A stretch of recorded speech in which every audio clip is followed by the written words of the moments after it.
score. We have a tight second set ongoing. FEU up by 2, 16-14. Our Shakey's face of the day has been discovered. And there she is, 19-year-old Monique Pablo from Taytay, Rizal, gets to take a pizza over to her friends. And they will continue to grow taller and taller and taller. Yeah. Alam mo, minsan baguhin natin yan. Lagi na lang through the years, ganyan yung taga-Shakey's nagbibigay. Ano kaya yung face of the game mo, Joseph? Taga-Shakey's, wala lang. Maiba lang. Bago yun. Maiba lang. Mahilo lang yung director natin. Banyel checks in once again, replacing Giselle C. So this will turn Espelita into the setter once again. Hindi ho boycott itong araw na ito. Si Michelle na dito, ha? Basta, palagi ko yung mga kasama natin babae, nag-decide mag-shopping itong araw na ito. Tingin ko lang, ha? So, nananawagan kami kay Ivy, kay Ann, kay Mosi, kay Norin. Nasaan na kayo? Pero enjoy naman dito. Dapat si Ian, pinapunta na rin sa di ba? Para sa wag na. Hindi, baka pumili sila lahat kay Ian ngayon. Wag. Baka di magandang courtside reporter si Ian. May problema tayo rin. Kahit ikaw ako, mag-courtside hindi tapos hindi. Minsan, hirap ako doon, sinubukan ko doon.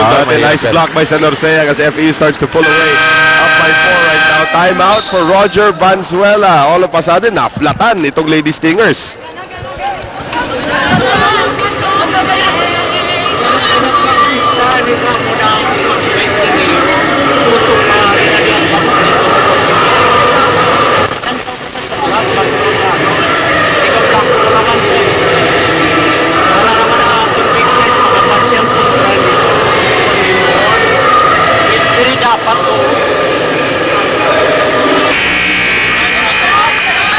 Ay, ang atong weakness, pagkagabante ang posisyon. Dira muna kita. FEU Makati has a new campus and they offer degree programs in accountancy, accounting technology, information technology, business administration. Call 836-2002 or www.feu.edu.ph. Kabalo rin ako maghambal ng Ilonggo pero alam mo, tama yung sabi ni Roger, ang sakit natin and true enough ng St. Lazar, pag nalamangan tayo, marunong ba tayo humabol? Yan. And again, a test of character. Nice read by Vargas. She almost touched that one. Now FEU is up by 5. So itong kupunan na St. Lazar, actually they're going to the same lineup. With the exception of Gallineros, the only new insertion there. Better blocking by FEU in the second set. Already they've scored 3 points off the block compared to almost nothing in the first set for them. Basas will be called for a check ball. So that will award a point now. And speaking of which, Gallinero will now sit down. Quijano back in front. So let's see if the blocking will continue for St. Lazal. If it's Fun Family Pizza, it's got to be Shakey's. Janice Dolar once again keeping Kathy Abayon on the bench with her good play today. And that is an exemplification of that one, Sev. A great ace. Problem for Vargas when Sorengsang moved in front of her. The usual akala. She thought Sorengsang would go for it. The hesitation, and she ended up FEU ended up with nothing there. Maganda yung nickname na binigay dito sa kanilang tie import, si Eve. Walang nagawa against Quijano. Question by Roger Banzuela, can we play catch-up? So far they are. And let's see if Nes Pamilar can arrest the problem before it becomes worse. Napakalayo ng pinanggagalingan ng server para pumabago dumating sa inyo. Kasi bumababa kayo, pag nandiyan yung bola, tsaka yung baba. Buwan ka na agad. Bago bumababa bola, tugin ang gano'n. Kaya ngayong kumpiyansa ng receive. Lagi may mababang kumpiyansa niya ng receive. Hindi kayo makakatake kung hindi kayo receive.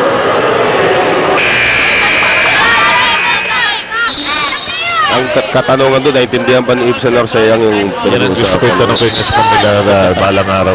Actually, kausap ko si Coach Nes na isang araw, mas gusto daw niyang matuto mag-English kaysa mag-Tagalog. Mas mahirap naman ituro ang English sa isang, wala, anong pagbabasihan niyo? Yung Tagalog actually, di ba? Like si Jang Boli, ang galing na mag-Tagalog eh. Or gayahin nila yung ginawa ng Ateneo, lahat sila natuto mag-Tay. Mahirap yun. Mas mahirap yan. Espelita now on the setup for Banyel. Banyel never touched it. She didn't have to because it was going out. 1 point na lamang po ang abante ng Lady Tamaraws. Here come the Lady Stingers.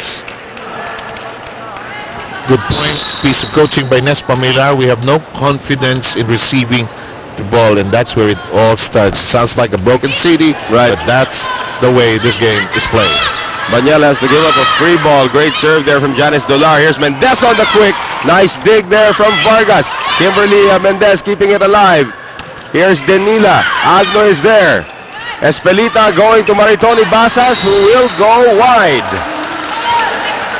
Tied at 19 all of a sudden. Last time we were tied was at 11 all. So we've had quite a struggle in this game. FEU losing its grip. Boy, this is going to be painful if they don't hold on to the set. Parang Lakers versus Oklahoma City kanina. Ano nangyari? Lamang ang Lakers ng 7 with 2 minutes to go. Talo pa sila. Buhay nga naman. In the meantime, look at this. Lead has changed hands. For that serve again by Janice Dolar, who's playing exceptionally, especially here in the second set. 2019. At ito ay style na St. Lasal. Didikit, bigla sa dulo hahataw. Tignan natin kung madaog. Air C. That's a mismatch there. C against Quijano. Denila across. Agno. C. San Joseang on the runner. On the head of Quijano, still alive. Mendez going to Beauty. And Beauty finds the line. It has been the combination of Denila and Dolar that have actually stepped it up for St. Lasal in this game, Sev. FEU is stuck at 19 and their defense is stuck where it is, not moving at all. Janice Dolar has been serving for a very long time, and she will continue to do that if her serves are that beautiful. Here's Mendez across for Beauty Denila. Tries to dump it over. San Joseang keeping it alive. Here's Maritoni Basas. Off the block of Quijano. Kept alive by Denila. Dolar. Dug up by Agno. C. Running attack. San Joseang turned back by Quijano. They go to Basas on the open. Dug up again by Gonzaga. Here is Denila. Long rally again. Espelita. Basas. Blocked again by Quijano. Ribalto. And Espelita gives it up. Still it's alive. Denila on the combo. Vargas, Agno, and Vargas gets it across. Here's Mendez on the quick to Quijano, and after all the work put in by FEU, it is still St. Lasal who gets the point. Good decision by St. Lasal to go to the quick. Why? Because the back row defense was not assembled. Nobody was there. They finally found that open hole. Suddenly, look at this game. 7-0 run for St. Lasal. They have kept FEU at 19 points. Dolar finally makes a mistake. And this could be big for St. Lasal. And Bagang will now check in for the first time. Wearing jersey number 6, this is Richelle Bagang. If it's Fun Family Pizza, it's gotta be Shakey's. What a time to insert a new player fresh off the bench from Nespa Millar. They are down by 2. Mendez, Quijano, nice dig there by Vargas. They go to Bagang, open. Orendain, Mendez across, and a great block there by Juarez Eulalio. Why put in a fresh player at this point? Because maybe Nespa Millar is saying, I've got tired legs for my veteran.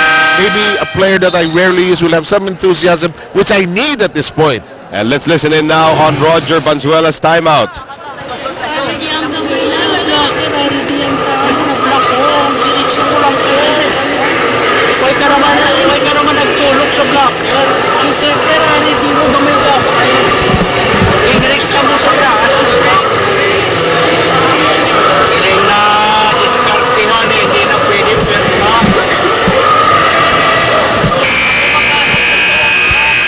You know, just so negrense on the part of Roger Banzuela because, di ba, sagwa-sagwa ng pangit na, ang lambing pa rin, no? Oo. Dipinsan, diga, bante.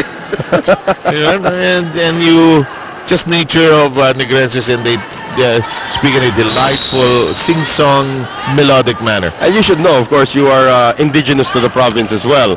Here is Mendez, Quijano, C. Eulalio on the delay. Mendez keeps it alive for Gonzaga. Here's Beauty Denila. Dug up again by Vargas, who's been playing excellent defense here. Bagang on the attack. Here is Denila off the block, and Vargas cannot keep everything alive. Too much to ask already for Vargas. He's done everything in the last 4 sequences, but look at this. It's now 23-21. Staring at FEU is the possibility of falling behind 2-0.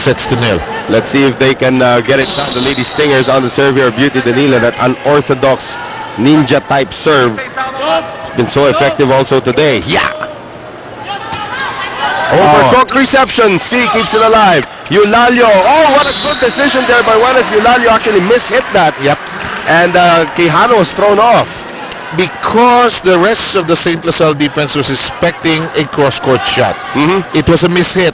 And suddenly they were all back there. Nobody was on the other side of Quijano, and that just fell apart.